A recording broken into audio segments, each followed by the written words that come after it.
Welcome to my channel friends. Thanks for joining friends. आज की video में आप प्लूरल फ्यूजन की सूरत में क्या प्रिवेंशन, क्या एहतियाती तदाबीर है वो आपको अपनानी चाहिए। आज की वीडियो में आप ये जान पाएंगे। फ्रेंड्स, वीडियो को स्टार्ट करने से पहले रिक्वेस्ट करना चाहूंगी, प्लीज चैनल को सब्सक्राइब जरूर कीजिएगा। इसके लिए सब्सक्राइब बटन पर क्लिक कीजिएगा, साथ बेल और ऑल के बटन पर लाजमी क्लिक कीजिएगा, क्योंकि इस पर क्लिक करने से ही आपको हमारी हर नई आने वाली वीडियो की अपडेट मिल सकेगी और आप हमारी वीडियो जो है वो सबसे पहले देख पाएंगे। टॉपिक की तरफ आते हैं फ्रेंड्स के प्लूरल फ्यूजन की सूरत में आप क्या प्रिवेंशन इख्तियार कर सकते हैं, क्या एहतियाती तदबीर को अपनाया जा सकता है। प्लूरल फ्यूजन से मुराद फेफड़ों में पानी पड़ना एक कंडीशन होती है इंसान की। ऐसे अफराद जो स्मोकिंग करते हैं और उनको हाई ब्लड प्रेशर का जो है वो इशू रहता है, ऐसे अफराद जो होते हैं वो ज्यादा रिस्क पर होते हैं, ज्यादा खतरे में होते हैं कि इनको प्लूरल फ्यूजन जैसी कंडीशन जो वो पैदा हो सकती है। इसलिए अगर आप स्मोकिंग करने वाले तो आपको स्मोकिंग छोड़नी चाहिए। अगर आप इसके लिए कोई हेल्प ले सकें किसी साइकोलॉजिस्ट या किसी थेरेपिस्ट की मदद से जो है वो, अगर आप सिगरेट नोशी छोड़ सके तो आपको लाजमी ऐसी हेल्प लेनी चाहिए जो कि आपको स्मोकिंग को क्विट करने में जो वो मदद देगी। नेक्स्ट ये है कि अगर आपको स्ट्रेस का इशू है, ज़हनी दबाव है, टेंशन का शिकार रहते हैं, तो आपको लाजमी अपने जो स्ट्रेस लेवल है इसको मैनेज करना जो है वो लाजमी सीखना चाहिए। खुद को हर किस्म के स्ट्रेस टेंशन से जो वो दूर रखें। यानी इसके लिए कुछ भी हेल्दी वे आपको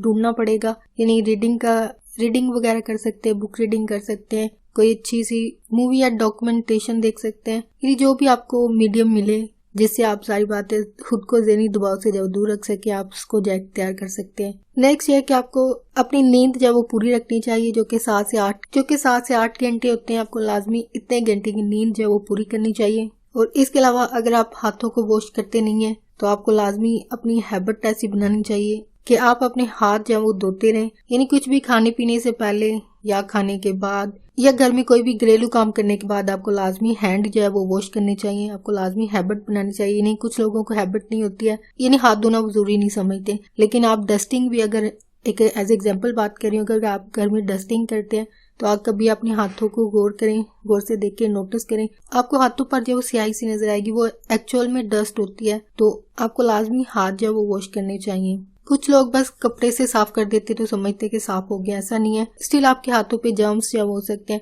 और हैंड वॉश की हैबिट बनाने के पीछे एक वजह है, जब इस तरह आप हाथ को धोया करेंगे तो आपको ये डिफरेंट जो वायरसेस होते हैं या बैक्टीरिया जो होते हैं जो कि आपके हाथों पर हो सकते हैं, जो कि आगे जाकर प्लूरल फ्यूजन की वजह बन सकता है। तो इस कंडीशन से बचने के लिए आपको लाजमी एक हैबिट अपनी ऐसी बनानी चाहिए कि आपको लाजमी हाथों को जो है वो लाजमी वॉश करना है, धोना है। यानी अगर पहले से हैबिट नहीं है तो आप अभी भी इस चीज को जो है वो प्रिवेंशन के लिए जो है वो इख्तियार कर सकते हैं कि अपने हाथों को लाजमी वॉश करें, धोएं। नेक्स्ट ये है कि आपको इस कंडीशन से बचने के लिए जो है वो काफी आराम की जरूरत होती है, रेस्ट करने की जरूरत होती है, प्लेंटी ऑफ रेस्ट की जरूरत होती है इंसान को।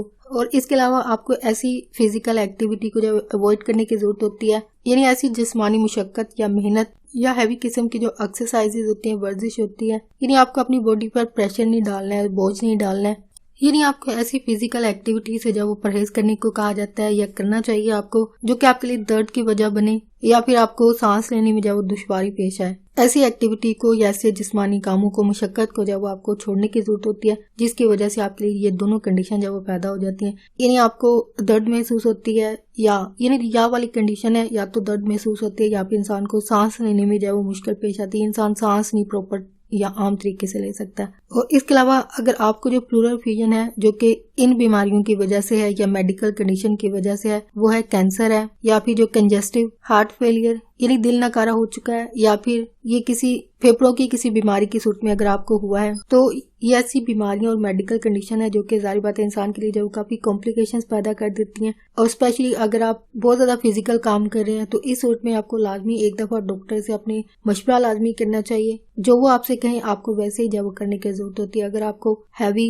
एक्सरसाइजेस या फिर जो फिजिकल एक्टिविटीज होती हैं जो कि हैवी होती हैं, भारी होती हैं, बोझ होती है इंसान के जिस्म पर, उनको करने से जाहिर बात है वो रोकते होंगे। लेकिन इनमें से अगर आपकी कोई भी कंडीशन है प्लूरल फ्यूजन की, तो आप लाजमी एक दफा अपने डॉक्टर से राब्ता कीजिए, मशवरा कीजिए कि आपको कैसे अपना लाइफस्टाइल जो इख्तियार करने की जरूरत है या किन किन चीजों को आपको छोड़ने की जरूरत है, जो कि जाहिर बात है आपके लिए प्लूरल फ्यूजन की वजह मजीद बन सकते हैं। और ये क्रोनिक कंडीशंस हैं, यानी क्रोनिक डिजीजेज हैं जो कि अभी आपके साथ शेयर की गई हैं। तो इनके होने की सूरत में आपको, यानी अगर ये बीमारियां आपके प्लूरल फ्यूजन की वजह है तो आपको बहुत ज़्यादा एहतियात करने की जरूरत होती है। और सेकेंडली आपको अपने डॉक्टर के मशवरे के मुताबिक जो है वो अमल करते रहना चाहिए। और फ्रेंड्स, आज की वीडियो आपकी इन्फॉर्मेटिव इंटरेस्टिंग रही हो तो प्लीज मजीद अवेयरनेस और आगाही के लिए आगे फ्रेंड्स एंड फैमिली के साथ मेरी वीडियो को लाजमी शेयर कीजिएगा। अगर कोई बात सीखने को मिली है, कोई बात एक को अच्छी लगी है तो प्लीज मेरी वीडियो को लाइक और शेयर लाजमी कीजिएगा। Thanks for watching video.